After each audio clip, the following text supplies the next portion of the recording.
Бұл 2003 жылы болған оқиға етін. Ауылда бір кемпір мен шала тұратын еді. Олар бала шағасынан қызық көріп, бізді асырайды деген сәтте тек анда-санда бір келіп тұратын екен. Кемпір мен шал осыдан кейін өз күндерін өздері көріп, өздерін асырайтын. Жылына бір рет үйдің сыртын әктеп, үй үшін сақырлатып-сұқырлатып жинайтын. Бір күні олардың да өлетін шағы келіпті. Балалары сол кезде ғана келіп ата-аналарын жер қойнауына тапсырыпты. Ал жаңағы үй қараусыз бос қалыпты. Уақыт өте келе ол үйдің жанына ағаштар өсіп орман болып үй үсті-түссіз жоғалып кетіпті. Ал тек ай толғанда ғана пайда болып ішінен бала жейтін мақұлықтар пайда болыпты. Ауыл тұрғындары әдетінше балаларын кешке жақын балаларын ойнауға жіберіп келеді ғой деген сылтаумен үйлерінде отыра беретін еді. Бір күні ай толып жаңағы үй пайда болған, бірақ бұны ауыл білмейтін. Балалар сол маңға жақын ойнап жүреді, қайтатын уақытта бір баланы достары таппай іздеп үй адамдарына айтады. Барлық ауыл іздеп баланы таппайды. Солай бір ай ішінде 2-3 бала жоғалған еді. Ауыл адамдары содан бері балаларын қараусыз ойынға жібермейтін болған екен. Мен бұл ағамның айтқан сөзіне сенбей жүре бердім. Бірақ шынымен де кешке жақын барлық ауыл адамдары үйлеріне кіріп қайта шықпайды екен. Бір күні мен кешке жақын балалармен ойнап жүрген едім. Бір кезде ата-анам мені шақырып алып үйге кіргізбек болды. Бірақ қайтадан ойын барысында бір бала жоғалып кеткен екен. Оны ауыл болып іздеуге салды. Бірақ таппады. Сол кезде ағамның айтқан әңгімесі есіме түсіп қорқа бастадым. Бөлім көлеңкенің қайтысы. Қалаға көшіп келгеніме 3 жыл болған. Уақыт өте келе бәрі ұмытылғандай еді. Бірақ ішімде бір тынышсыздық, бір белгісіз қорқыныш бәрібір маза бермеді. Кешке қарай айналам тып-тыныш болса, мен міндетті түрде бір дыбыс естимін. Терезенің сыртынан әлсіз тырнау, әлде біреу баяу дем алғандай сыбыр. Бір күні жұмыстан кеш қайтып келе жаттым. Күздің қара суығы сүйектен өтеді. Көшеде шам әлсіз жанып тұр. Кенет жол шетінде бір кішкентай бала тұр екен. Арқасында ескі сөмке, басында жұқа қалпақ. Ол маған қарап тұрды. Бет әлпеті анық көрінбейді. Мен тоқтадым. Балам, атанаң қайда? Дедім. Ол үн қатпады. Тек басын баяу бұрып, арт жақтағы қараңғылыққа қарады. Мен де қарай беріп едім. Алыстан, бұлыңғыр тұман арасынан сол баяғы үйдің сұлбасы көрінді. Қаланың дәл ортасында, асфальттың үстінде. Мен орнымнан қозғала алмай қалдым. Бала баяу күліп жіберді де тұманға сіңіп кетті. Сол түннен бастап менің ұйқым қашты. Ай толған түн. Ай қайта толғанда жағдай ушыға түсті. Түнде бөлмемнің іші салқындап, терезелердің іші мұз болып қатып қалатын. Бірде түнгі 3 шамасында есік өзінен өзі сықыр етіп ашылды. Мен орнымнан тұрып, жарықты жақтым. Қарасам, бөлменің ортасында балшық іздері жатыр. Тура адам аяғы сияқты, бірақ тым кішкентай. Сол іздер бөлменің ішіне кіріп, менің төсегімнің жанында аяқталады.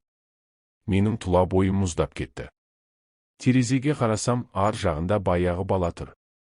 Көздері қара тесік сияқты, бос, терең. Қараған сайын мені тартып әкететіндей. Сен кімсің? Деп айқайладым. Ол жай ғана сыбырлап жауап берді. Сен мені сол үйде қалдырып кетіп едің. Мен айқайлап есікті ашып сыртқа жүгірдім. Бірақ дәлізде ешкім жоқ, жарық жанып тұр. Артқа бұрылсам, есігім жабық және іштегі жарық сөнген.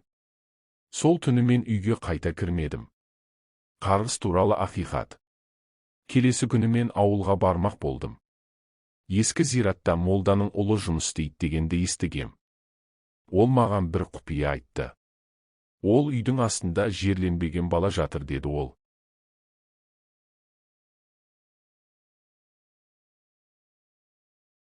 Бірақ әлгі жын бала түрінде туып, ешқашан өспеген. Енді ол өз орнын басатын бала іздейді. Оны тоқтатуға бола ма? Тек бір жол бар, деді молданың ұлы. Ол үйді толған айда өз көзіңмен көріп, балаға ат қойып, дұға оқу керек. Әйтпесе ол сенімен бірге жүреді. Мен қалтырап қалдым. Сонда ғана түсіндім, мен баяғыда оның атын сұрамаппын. Сол себепті ол мені енді жібермейді. Ай тағы толды. Араға бір ай салып, мен қайта ауылға бардым. Бәрі өзгерген, бірақ қорқынышты бір үнсіздік бар. Түн түскен соң ай толып шықты. Мен өзімді дайындадым, қолыма шам алдым, Құранның бір үзіндісін жаттап шықтым. Сосын баяғы орман жаққа бет алдым. Ай сәулесімен бірге тұман қалыңдай берді. Бір кезде алдымнан әлгі үй баяғы қалпында пайда болды. Есігі баяу ашылып, ішінен сықырлаған еден мен баланың күлкісі естілді. Мен ішке кірдім. Ауа ауыр, иісі шірік. Бұрышта ескі бесік тұр. Бесіктен әлсіз жылаған дауыс шықты. Мен жақындадым. Бесіктің ішінде менің өз бала кезімдегі суретім жатыр екен. Тура мен сияқты киінген, бірақ көзі қара тесік. Ол жай ғана сыбырлап айтты. Маған атыңды бердің ғой. Сол сәтте менің кеудемді от қарыды. Демім үзілді. Көзім қарауытып бара жатты. Бірақ бар күшімді жинап дұға оқи бастадым. Жарқылап етіп жанып, үйдің іші отқа оранды. Ай айналасында қара құстар айналып ұшты. Сол түннен кейін мені ауылдың шетінен ес-түссіз күйде тауыпты. Үй жоқ. Тұман жоқ. Тек жерде ескі бесіктің күйген сынықтары ғана қалған. Бөлім қайта оралған. Бәрі бітті деп ойладым. Бірақ менің өмірім өзгере бастады. Қалаға қайтып келдім. Адамдарға қарасам, кейде олардың жүзінен сол баланың көзін көремін. Кейде ай толғанда айналамдағы балалардың күлкісі баяғы дауыспен қосылып кетеді. Бір күні айнаға қарасам, артымда тұрып бір бала маған қарап тұр екен. Бет әлпеті таныс. Өзімнің бала күнім сияқты. Ол жай ғана сыбырлап айтты. Енді менің кезегім өтті. Келесі сенің балаң. Сол күннен бастап мен ешкімге үйленбедім. Ай толғанда терезелерімді жауып, жарықты өшіріп, өз-өзіммен сөйлесемін. Кейде түнде еден сықырлап, баяу ғана бесіктің тербелген дауысы естіледі. Бәрі ұмытылғандай болған. 2003 жылғы оқиғадан кейін талай жыл өтті. Ауылда, адамдар да өзгерді. Бірақ менің ішімде бір түйін қалған еді. Бала кезімнен сол үйдің бейнесі кетпейтін. Кей түндері түсімде ай толып тұрады, ал мен орман арасынан баяғы үйді көріп тұрам. Еш дыбыс жоқ, тек әлсіз терезе жарығы жанады. Ояна қалсам, жүрегім дүрсілдеп, тынысым жетпей қалады. Мен өстім, қалаға кеттім. Университет бітірдім, жұмыс істедім, үйлендім. Уақыт өте келе бәрі қалыпқа келгендей болды. Бірақ адам кейде өткеннің көлеңкесінен құтыла алмайды ғой. Басталған белгілер. Алғашқы белгі бала туған соң байқалды. Ұлым 3 айлық еді. Бір түнде әйелім оны ұйықтатып қойды, ал мен телевизор қарап отырдым. Түнгі сағат 2 шамасы. Кенет бесік өзінен өзі сәл қозғалды. Әйелімнің ұйықтап жатқанын көріп, мән бермей отырдым. Бірақ бесік баяу тербеле берді. Сәлден соң бала жылап жіберді. Барып қарасам, бала терлеп, қол аяғын сермеп жатыр. Бетінен үрледім, үстін жаптым. Сол сәтте байқап қалдым, терезеден ай сәулесі түсіп тұр. Ал терезе әйнегінде әлсіз баланың ізі бар сияқты, саусақпен сызылғандай. Біреу ата дегендей дыбыс естілді. Мен қалшиып қалдым. Ол түннен кейін бәрі өзгерді. Түсініксіз дауыстар. Әйелім бірнеше рет айтты. Бала кейде түнде өзімен өзі сөйлеседі. Біреумен күліп, былдырлап сөйлесіп жатады деді. Мен балалар солай ғой деп жұбаттым. Бірақ бір түні өз құлағыммен естідім. Бесік тұрған бөлмеден әлсіз дауыс шығып тұр. Атың кім? Менің атым дейді, балам баяу. Мен орнымнан атып тұрып бөлмеге кірдім. Балам ұйықтап жатыр. Бөлмеде үнсіздік. Бірақ кеудем қысылып кетті. Бір сәтке терезенің ар жағынан қозғалыс көрінді. Ай жарығымен орман жақтағы ағаштар әлсіз тербеліп тұр. Менің пәтерім 5-ші қабатта, ал сол ағаштар терезеден анағұрлым алыста еді. Сонда қалайша олардың көлеңкесі менің бөлмеме түсіп тұр. Ескі ауылға қайта оралу. Кейін мен ауылға баруға бел будым. Ішімдегі мазасыздық, түсініксіз сезім мазамды алды. Кемпір шалдың баяғы үйі жайлы бәрі ұмытып кеткендей. Бірақ ауыл үлкендерінің бірі, Тұрар атам, мені көре сала басын шайқады. Ол үйдің аты аталмасын, балам, деді ол. Біз соны жапқанбыз. Қалай жапқансыздар? Молдалар келіп Құран оқып, орнын топырақпен көміп тастаған. Бірақ адам қайтыс болған жер ешқашан тыныш жатпайды. Мен үндемедім. Бірақ сол түні ауылда ұйықтай алмадым. Сыртта жел соғып тұрды. Ай толық еді. Түнгі 3 шамасында далаға шықтым. Көзім үйренген орман жаққа қарадым. Тұман арасынан әлсіз жарық жылт етті. Бір сәтке менің денем мұздап кетті, баяғы үйдің сұлбасы. Жарық терезеден түсті де, баяу сөніп қалды. Сол түннен кейін ауылда иттер бір апта бойы ұлып шықты. Баладағы өзгеріс. Қалаға қайтқан соң әйелім айтты. Бала соңғы күндері түнде ұйықтап жатып жылайды, үйге апарыңдар дейді, деді. Қай үйге? Білмеймін, бірақ орманның үйі деп айтады. Осы кезде менің жүрегім су ете түсті. Өйткені мен балама ол оқиға туралы ешқашан айтқан емеспін. Бірде таңертең тұрсам, баламның жейдесінде кішкентай батпақ іздері бар. Жуынатын бөлмеге қарай із түсіп тұр. Жолдың соңында еденде ылғалдақ қалыпты, дәл бала табанының ізі сияқты. Мен сол күні жұмысқа бармадым. Кешке мешітке барып молдамен сөйлестім. Ол ұзақ тыңдап отырды да айтты. Кейде адам өзінен бұрынғының қарғысын арқалап жүреді. Балаң әлі кішкентай, бірақ бірдеңе оны шақырып тұр. Қалай тоқтатуға болады?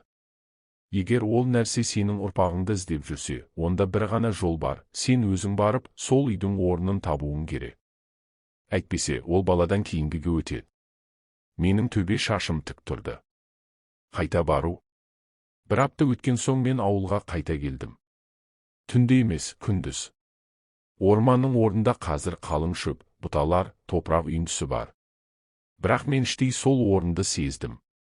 Жердің астында бір ауыр тыныштық бар сияқты. Кенет аяғым бір шұңқырға түсіп кетті. Қарасам, топырақ астынан ағаштың шіріген қабырғасы көрінеді.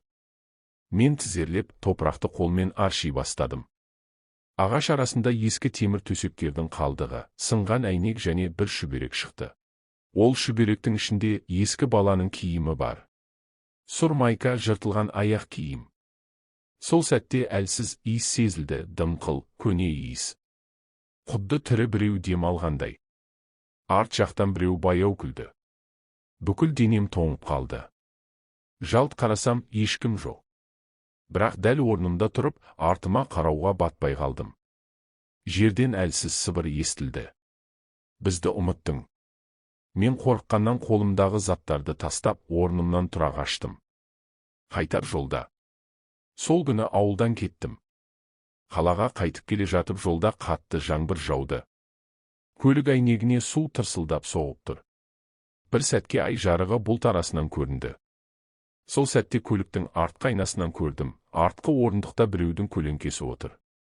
Қарапайым емес, кішкентай адам сұлбасы. Тұла бойым тоңып, рульді әрең ұстадым. Көзімді қайта салсам, ешкім жоқ. Қазіргі күн. Бірнеше ай өтті. Балам қазір жақсы, бірақ кейде түнде күліп оянады. Бір күні сурет салып отыр екен, қарасам орман үй және бір ер адам бейнеленген. Бұл кім? Дедім. Бұл сенсің, әке. Ал анау үй, біздің үй, деді. Мен үндемедім. Сол сәтте оның артындағы терезеге көзім түсті, ай толып тұр екен. Түнде тағы сол түс қайталанды. Мен орман ішіндемін. Ал үйдің терезесінен менің балам қарап тұр. Бетін ай жарығы сипап өтеді, ал мен оған жете алмаймын. Оянғанда жүрегім шым ете түсті. Өйткені төсектің жанында жерден әлсіз балшық іздері қайта пайда болған. Ай сайын ай толғанда мені ұйқы алмайды. Терезеге перде ілем, жарықты сөндіріп қоям. Бірақ кейде бәрібір естимін әлсіз баланың күлкісін. Қаланың ортасында тұрам, айналамда адамдар, машиналар, бірақ түн жарымда бәрі үнсіз қалады. Сонда мен тек бір дыбысты анық естимін. Әке. Орманға барайықшы. Қазір мен бұл әңгімені ешкімге айтпаймын. Түсінбейді, сенбейді. Бірақ өзім білем. Баяғы үй жойылған жоқ. Ол енді менің ішімде. және ай толғанда басқа бір баланың түсіне кіріп жүреді. Солай ұрпақтан ұрпаққа жалғасып келеді.